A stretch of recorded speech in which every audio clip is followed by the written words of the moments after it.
Hello, welcome to the Technical Assistance webinar for new Americorps applicants. This webinar is pre-recorded, so you are able to listen to it at your leisure. If you have any questions, my name is Alexis Matthews. I am the RFP manager. My email will be on a couple slides in here, but it is servewisconsin@wisconsin.gov. That is the email that is most appropriate during an open RFP competition. This webinar is for organizations that are applying for their first Americorps grant and for program staff of established Americorps programs that are perhaps writing their Americorps application for the first time. There will be some introduction to Americorps information included, but it may not be enough for those of you that are brand new to Americorps. So I do encourage you to check out the resources that are referenced throughout the webinar. This webinar will include a discussion of what this funding opportunity is for, who is eligible to apply, and how to write and submit your grant application. As I mentioned, this is being recorded. It is posted on our Serve Wisconsin Start a Program website page, and as well as some other resources that are available for you as well. As I mentioned, the basics, or the outline, we're going to go over some basics. We'll go look at the RFP materials, look at some general considerations for your proposal, and then talk about the funding process. So Americorps is a federally funded program. Recently went through a rebranding. It was previously CNCS, or the Corporation for National and Community Service. It is now Americorps. You may see both being used, but Americorps is the more accurate one. The federal agency, Americorps itself, that funds and promotes service and volunteerism in America. Its mission is to improve lives, strengthen communities, and foster civic participation through service and volunteering. Americorps members are motivated individuals who serve their community through an approved national service position that is part of an Americorps funded program. Members are not volunteers and they don't work. You're going to want to make sure that you use the correct terminology throughout your application. Americorps members serve. They are not volunteers, they are not employees, and they do not do work. Members receive some great benefits for dedicating a term of service to their community. This includes valuable training. It may include a living allowance and insurance benefits, and they will earn an education award upon successful completion that can be used to repay student loans or pay for educational expenses. The purpose of this funding, of Americorps funding, is to engage Americorps members in programs with evidence-based or evidence-informed interventions that strengthen communities. These programs use national service to address critical community needs in areas such as education, public safety, health, and the environment. Americorps funding is not a lump sum of money that you can use for general operating expenses or capital projects. The funding is solely for the support of members that you enroll to meet the objectives of your program. So a way you can think about it is that the resource you are getting is the hard work of the individuals who apply to your program, the Americorps members, and the funding that comes along with that is to help compensate those members, pay for their training, pay for some staff salary, and some other program related expenses. But it is not for purchasing a new building or organizing a huge event for your organization. It is solely for Americorps members and supporting the Americorps program. So there's no way that we could cover everything about Americorps in a webinar, so it will be up to you to utilize the many resources available for you on Americorps' website, Americorps' resource hub, and the Serve Wisconsin website.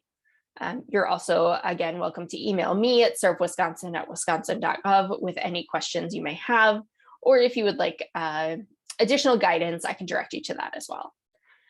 The Americorps Resource Hub is a database of resources on many different areas. So if you're wondering about a specific topic, for example, documentation of in-kind match or something similar, it is easy to type in keywords into the search box and get resources to help you. So who is eligible to apply for Americorps funding? I do encourage you also, we have an On3 Learn course that you are able to use that is available on our website titled something along the lines of, is my organization a good fit for Americorps? So I encourage you to use that training. But listed here are the types of organizations that are eligible to apply for Americorps funding. You will find more information related to eligibility in the RFP. And if you have a concern or a question about whether or not your organization is eligible to apply for funding, please ask me as soon as possible. Organizations that have been convicted of a federal crime, as well as organizations that are 501c4 lobbying orgs, are not eligible to apply. It's also important to note that all individuals counting their time towards the project and all Americorps members will be required to have compliant criminal history checks that are completed prior to the start of the program. We as Serve Wisconsin staff will also check that these National Service criminal history checks are done and done correctly before we reimburse you for any funds. These requirements do disqualify individuals who, the National Service requirements do disqualify individuals who have been convicted of murder and those registered or are required to be registered as a sex offender. These requirements are the same for Americorps members. You may want to ensure that the staff you have that you want to work on this project have cleared with these checks now or are comfortable with doing these checks. And information on more of the criminal history check stuff can be found in the RFP and on our Americorps website. And instructions for budgeting these checks are included in the budget instructions attachments. So there is a difference between applying directly at Americorps at the federal level and applying to Serve Wisconsin. If you are only going to be operating in the state of Wisconsin, you must apply through Serve Wisconsin. The opportunity that you are, if you're applying for the formula opportunity, which is opening on February 11th, that is, you also have to apply through Serve Wisconsin. You only have one option. But in the competitive round, which is in the fall, you do have an opportunity to apply directly to Americorps if you are proposing to operate in multiple states. But again, if you plan to operate only in the state of Wisconsin, you will be applying through Serve Wisconsin. With that, you'll also want to use the RFP that is released on the Serve Wisconsin website. You do not want to use the Notice of Funding Opportunity, or NOFO, that is available on the Americorps website. You may use it as a resource to be able to look at and see if they have more details or things that you're interested in. But the deadlines and everything that are on the Serve Wisconsin website are what you're going to want to pay attention to. All right, so who are Americorps members? Americorps members are U.S. citizens or lawful permanent residents. They are age 17 or older. Americorps members have been serving communities across the country since 1994. Each year, there are more than 75,000 individuals that dedicate a year of their lives or a term of service to serve their community. There are now over 1 million Americorps alumni. Members may serve in full or part-time capacities over a period that cannot exceed 12 months. Members are, again, as I mentioned, they are not volunteers, nor are they employees of your organization. There are rules regarding the non-displacement and non-duplication of any current employees or volunteers. This is extremely important to keep in mind as you determine if this is the right funding for you. Americorps members cannot engage in activities that were previously completed by employees, volunteers, or an Americorps program that is no longer operating.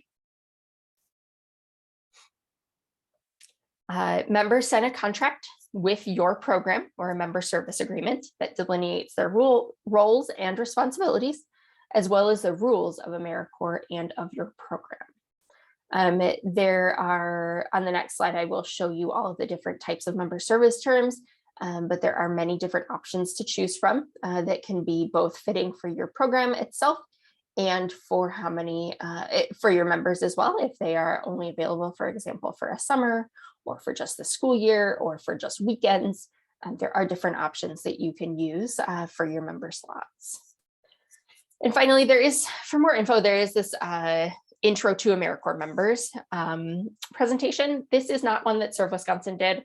So some of the information is slightly out of date, but it is very useful still. So you can definitely use it. Just make sure that you're referring to the Serve Wisconsin RFP for the most up-to-date information. All right, so here are the 7 different member service terms that you may want to use as part of your grant. So when we talk about an Americorps member, That means one person in any of the service terms. So we have some programs who use all of these types, and we have some that use just one. You are able to do whatever is best for your program. So if that is 10 full-time members, great. If that is 10 half-time members, fantastic. If that is 5 minimum time and 5 quarter time, that is great too. We do recommend no less than 10 members. So no less than 10 individuals, Americorps members, serving in any of the slots that you see listed here. So in the last slide, we talked about Americorps members, or like an individual person. There are also what's called Americorps member service years, or MSYs, which you see at the top, and then as well on the first bullet point. An MSY, or member service year, is the full-time equivalency of a service term. So one full-time member equals one MSY. 2 half-time members also equals 1 MSY. The smaller service terms, such as quarter time, minimum time, etc., are unfortunately not as easily divisible into one. So the other calculations are there up to 4 decimal points. They do go further in e-grants, but that is in general the 4 decimal point situation you can use to figure out what your member service year total will be.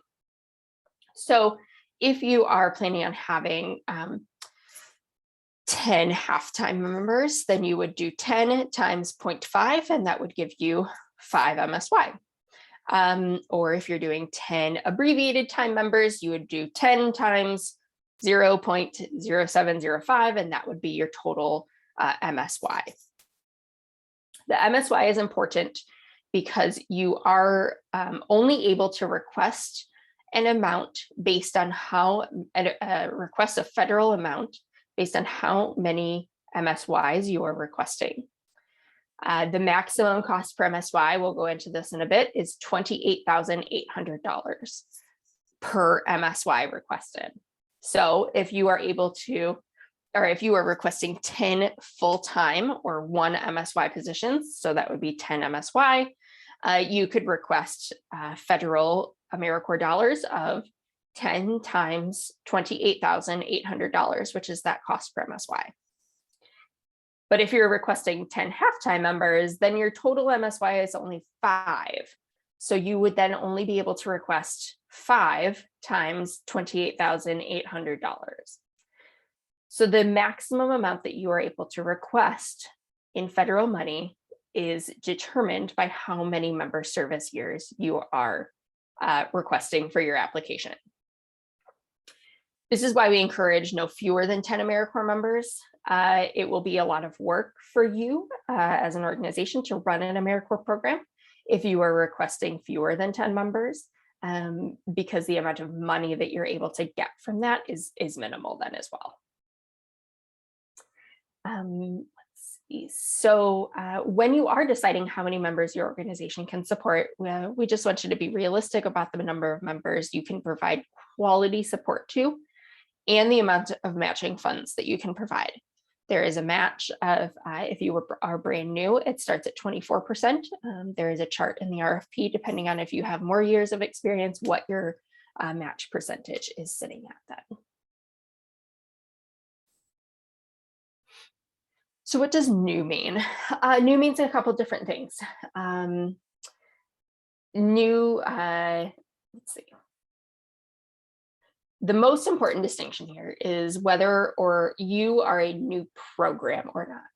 So new programs will always be submitting new applications because it is distinct from any previous Americorps program.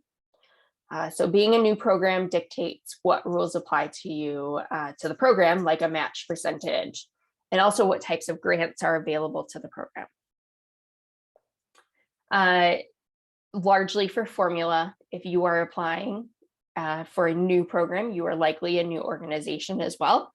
But if you have any questions about this, please let me know. You can email me at servewisconsin@wisconsin.gov. So when thinking about your application and program, you will need to determine what type of AmeriCorps grant you want to apply for. So these are all around the full AmeriCorps program grants. This is not related to planning grants. There are two types of funding. There's a cost reimbursement, which is at the top, the second line in, and then also a fixed amount, which is the longer, larger one. And within fixed, there's 4 different types, and within cost reimbursement, there is one. It is more than likely you are, as an organization, going to be applying for a cost reimbursement grant. If you think you are otherwise, please let me know, and I'm happy to talk through that with you, but largely our applicants and programs are cost reimbursement. At the bottom of this grid, you'll see what program types you as a new applicant are eligible for. This table, and then there's more information included in the RFP that can give you a little bit more detail around this. But again, you're just going to kind of want to follow the cost reimbursement from the top all the way down. It tells you what types of slots are available. It tells you what type of budget is required. And then we also have budget instructions that come along with that. And here's the second part of that table. So for cost reimbursement, availability of funds is not linked to enrollment and retention, whereas it is for most of the other fixed amount ones. There are financial reporting requirements with cost reimbursement, but we provided step-by-step instructions for all of that, so it is nothing that is significant. And I'm happy to talk through any of that if you have questions.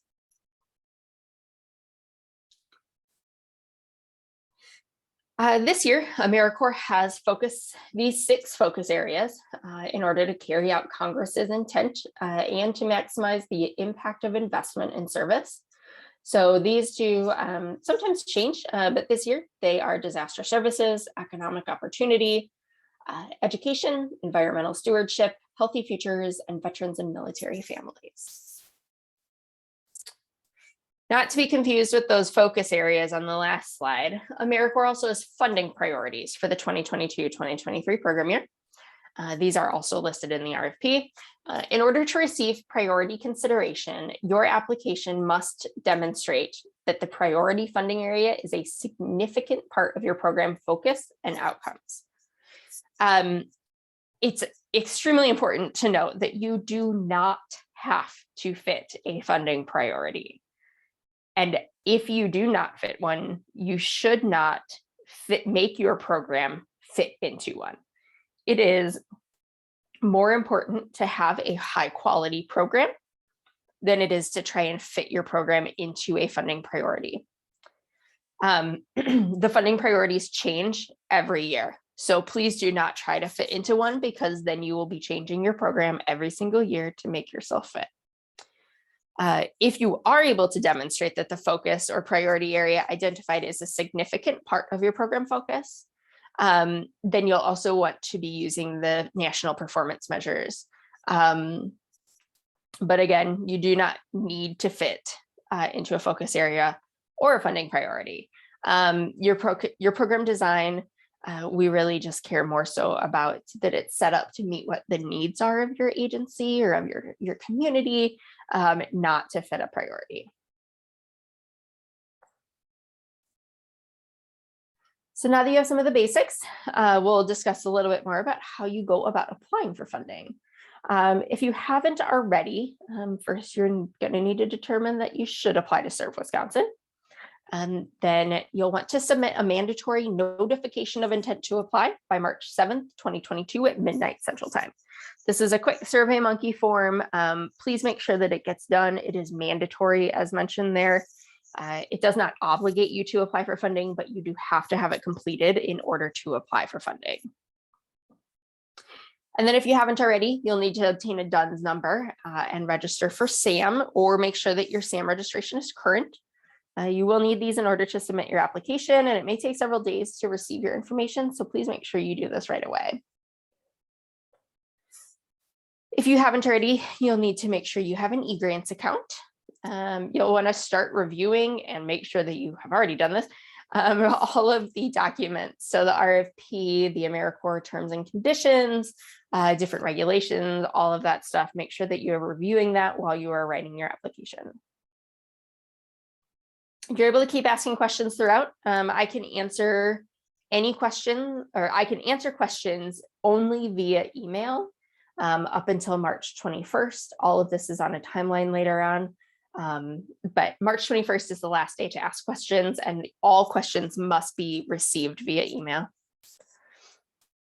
And then finally, you're going to want to make sure that you submit all required additional documents and the application by March 24th at 4:30 p.m. Please don't wait till the last second. The sooner that you can submit it, the better, even if it's just earlier in the day on March 24th. Any additional time that you provide allows me to review and make sure that the application and additional documents are complete and send you a confirmation. If you miss the deadline for either of these things, unfortunately, your application is considered incomplete and I'm unable to accept it. So application fields. This is pulled directly from page 12 of the RFP. There are a lot of different components to your application, but they are all explained in the RFP. If you have not read the RFP already, please make sure you do that as soon as possible. It will guide you through all the different parts of your application that must be submitted by the deadline. Everything except for the additional documents will be entered into eGrants. We will not be going through each section because they are very detailed in the RFP. But each section has a point value assigned to it. And make sure that you review the point values for each section and portion out the space in your application accordingly. So each section has specific criteria that you need to address and make sure that you follow that in the RFP instructions. I mentioned this later, but I also recommend you use the peer review form because the peer review process is the first hurdle that new programs need to pass. So I recommend you look at that and write your application with that kind of side by side to make sure that you include everything that the peer reviewers will be looking for. Everything that the peer reviewers will be looking for has been pulled from the RFP itself. So it is nothing new or secretive, but it's just a more condensed way for you to see all of the things that the peer reviewers will be looking for and hopefully give you a better chance of getting the 80-point threshold that is required in order to pass peer review. So the logic model. The logic model is a visual representation of your theory of change.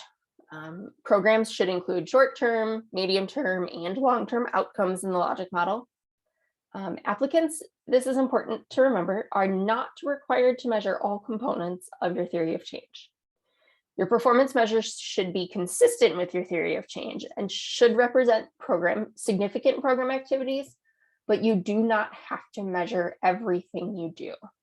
Or you can choose to measure it, but outside of your application, and only report on things that are the significant part of your program activities. Logic models are meant to be standalone sections of a proposal. So applicants should not assume that the logic model reviewers have seen other portions of the application. And applicants with multiple interventions should complete one logic model chart, which incorporates all of them. And the logic model may not exceed 3 pages. Anything that goes past 3 pages will not be reviewed. So I hope you leave this webinar knowing that you need to read the RFP in order to get all of the requirements thoroughly described, but at least that you have a bit more information as far as what to expect and how to incorporate that into your application. I know we just simply don't have enough time in a presentation to go into too much detail, but just know that there are ample resources for you. And I am also a resource if you have questions to email me and ask as well. Even if you've been funded before, please don't assume anything. As you're doing your application, please make sure that you're using that peer review form. Make sure you're using the RFP. Make sure you've reviewed all of the regulations. We use new peer reviewers all the time. And also the federal level may not know anything about your organization, even if you feel like it's well known. Be succinct but clear in your descriptions and do not include information that is not requested. So, make sure that everything is to the point, but also provides a bit of description to it, but not so much that you're including things that are not requested. You have a pretty small page limit, so you don't want to be using it on things that won't be considered in the funding process. Some other tips for grant writing: to clearly explain the logic of your program and lead from your strengths. Explicitly explain how your program will meet the criteria as it is presented in the RFP. That could include headers. It could include using an asterisk in order to denote the start of a new paragraph or the start of a section within a paragraph. You should also try to have someone outside of your program review your application using the peer review form. They can help you with spotting something that you may have overlooked or notice any areas that may need more clarification. So just making sure that it is an impartial proofreader in order to help you making sure that you are able to cover everything in a way that is explained well enough for someone external to understand. So there are certain activities prohibited by Americorps that should not go into your proposal. Even if you know the prohibited activities well and you have them posted on your office, you should carefully consider these when you're describing the activities your proposed members will be engaged in. The activities of your program and service your members and volunteers are performing cannot contain any of these prohibited activities. It doesn't hurt to have them nearby while you're describing member activities in your application, so you're making sure that you're not using any of those words that could raise questions. So see the link at the bottom of the slide, that orange 45 CFR. You can also just Google that to find the full list of prohibited activities.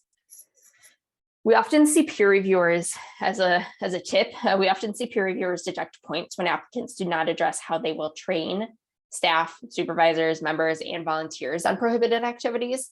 So please describe the training you'll conduct in your program narrative as it is a criteria that is listed in the RFP. In addition to the prohibited activities listed on the previous slide that are coming from the CFR, the Code of Federal Regulations, there are also rules against Americorps members or Americorps funds being used to duplicate or displace existing or past services, employees, or volunteers. So this means that Americorps members may not engage in activities of staff or volunteers, nor may they duplicate services that already exist. So they should not be filling in for your front desk person. They should not be taking the place of a staff member that you recently lost the employee or they left and you need to fill that spot. That is not an Americorps member position. The purpose of this funding is to support new programs or to support the expansion of existing programs. If you aren't sure if your program meets this, please talk to me immediately. Programs that do not follow these rules will have to pay back grant funds, which can often be extremely costly. So please make sure that it is something around bringing new services or expanding significantly existing services to the community. While you're drafting your program narrative, you will also need to consider your budget for the program. Creating your budget may be one of the more challenging parts of writing your application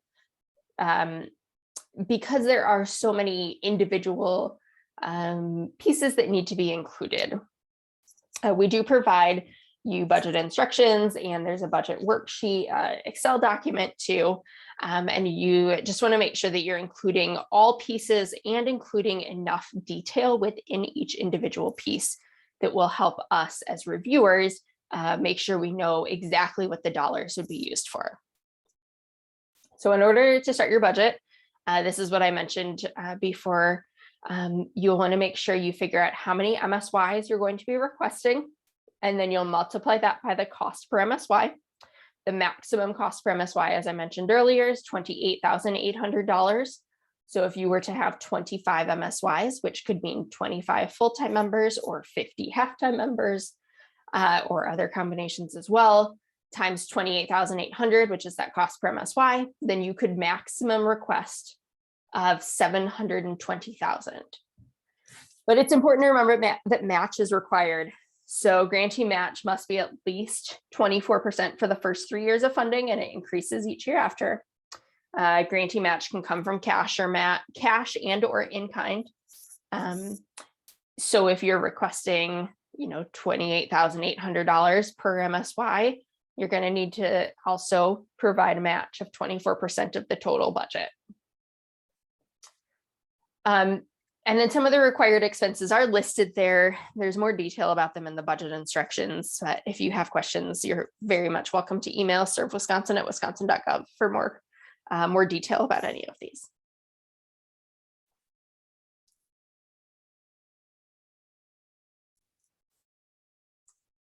Performance measures. So Americorps has, you'll see the link at the bottom there, the fiscal year 2022 National PM Instructions, Performance Measure Instructions. All applicants must have at least one aligned performance measure. So aligned means that there is an intervention with an output and an outcome. The output meaning the service that's provided, the outcome meaning the changes or the benefits that occur as a result of the service that was provided. You can choose a national performance measure, which is one listed in those performance measure instructions there, or you can create what's called an applicant determined measure, which you're able to create yourself in eGrants when you submit your application. If you fit into one of the national performance measures, we do ask that you use that, but you do not have to use, you can use additional ones as well. But the performance measure instructions, that link there is it's quite simple to go through. Depending on which focus area you are in, you will find a list of the performance measures and what's required of them. If you do have questions, again, you may email me, but it is a pretty user-friendly document. So required additional documents. In addition to your application in eGrants, you will need to also submit additional documents. A list of these is found in the RFP and denoted next to each attachment what is required to be submitted and what is a resource to you. All documents must be received by servewisconsin@wisconsin.gov no later than 4:30 p.m. on March 24th. Serve Wisconsin staff will review your submission for completion prior to the deadline if we receive it early enough. So it's at 4:30 p.m. Please don't send it to me at 4:15 p.m. thinking that that is enough time for me to review.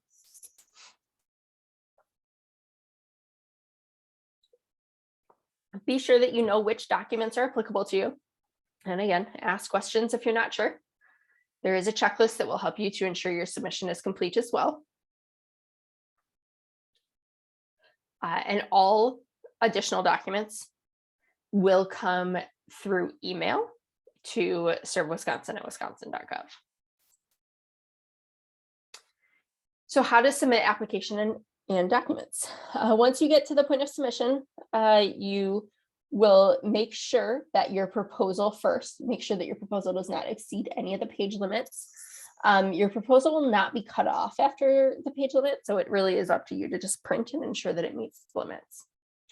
You or the authorized signer will need to read over the authorization, assurances, and certifications carefully and sign those, and then send your required additional documents to servewisconsin@wisconsin.gov. And then just a complete and timely submission also means getting all of these things done by 4:30 p.m. on March 24th. How is your proposal assessed? Once you've submitted your application and your additional documents are received, the assessment of your proposal will begin. The first step is taken by Serve Wisconsin staff. So we will make sure that your application packet is complete and on time and make sure that you are eligible to apply. We then send your program design narratives to a peer review panel. So it will go to at least 3 peer reviewers. They are screened for conflicts of interest. They will review the program design portion of your application using the peer review form attachment, which you have access to. You need a minimum average score of 80 out of 100 in order to advance to the next stage.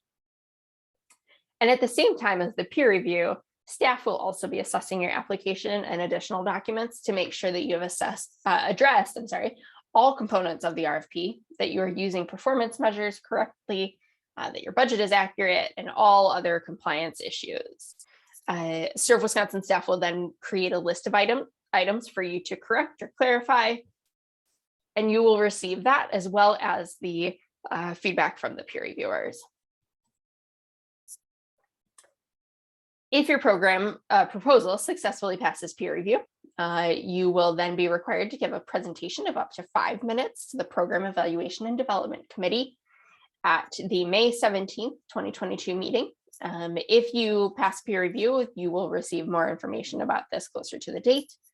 The committee will use staff recommendation, average peer review score, the performance score, if you have any past performance scoring, the fit in Wisconsin's portfolio, and your presentation to determine a funding recommendation.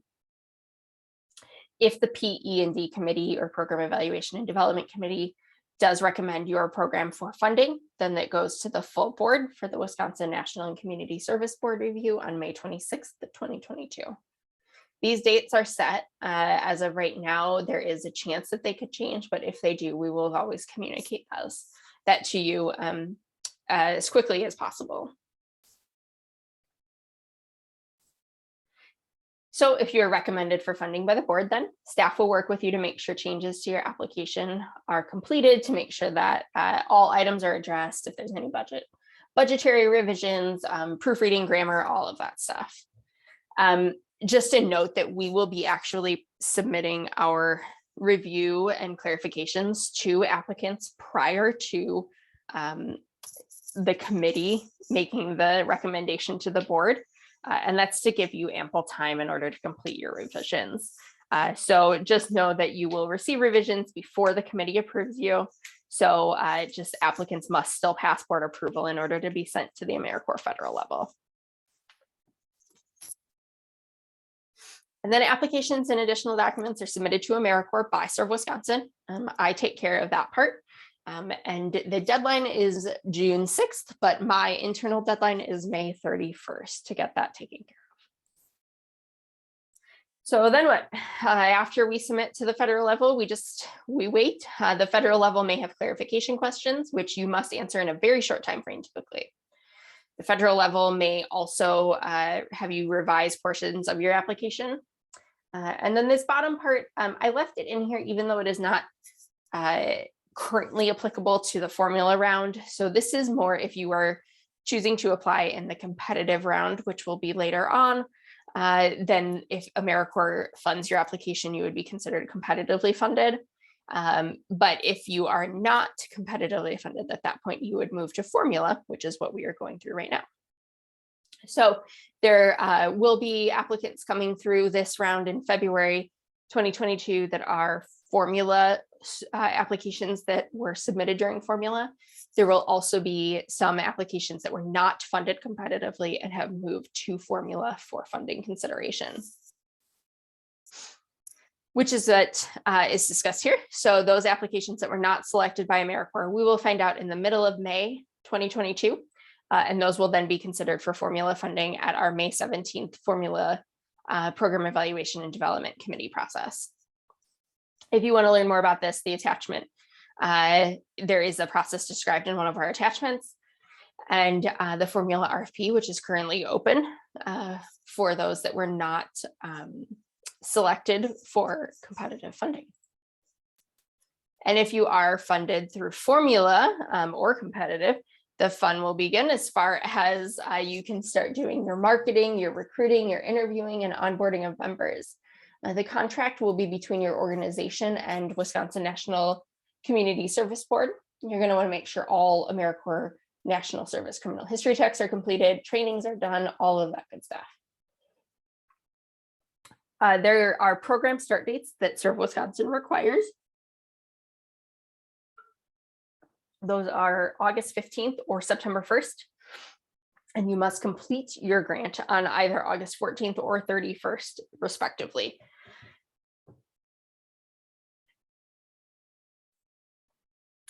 So there are a lot of things to read and understand, and we understand the burden. We have tried to reduce it as much as possible. But please know that there is a lot, and we are here as a resource.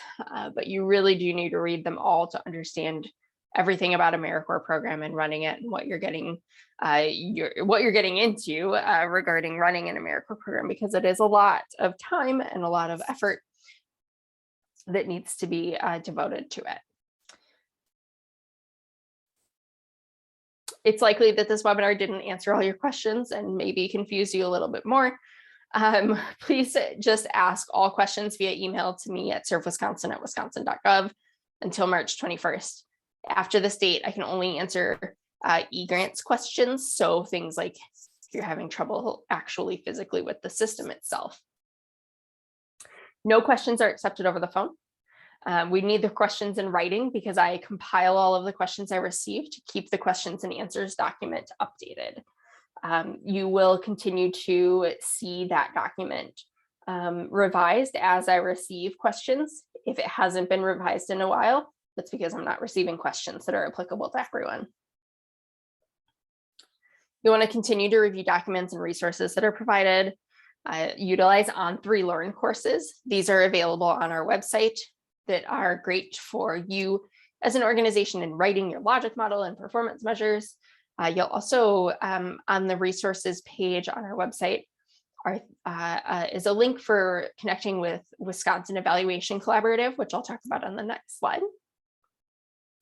Also ask any peers that have applied for Americorps, or if you know of any other organizations, or if you need to be connected with anyone, I'm happy to do that as well. So please let me know and I can connect you with someone who would be of help to you.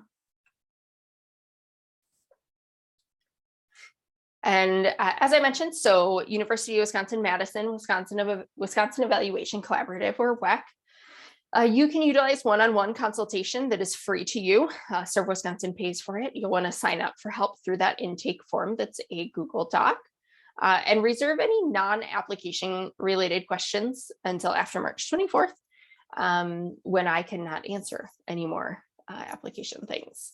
The non-application related questions, between now and then, WEC and myself will be really focused on assisting you with application questions. But if you have any questions about different member training opportunities, things like that, that aren't necessarily useful for your application, but just for the thinking of the future, please wait until after March 24th to ask them those. We also have pre-recorded webinars and live Q&As that we were, that we recorded, that are all available on the Serve Wisconsin website. So here's a schedule of events. The February 14th, Monday, is when pre-recorded webinars are available to you. March 7th is the mandatory notification of intent to apply is due.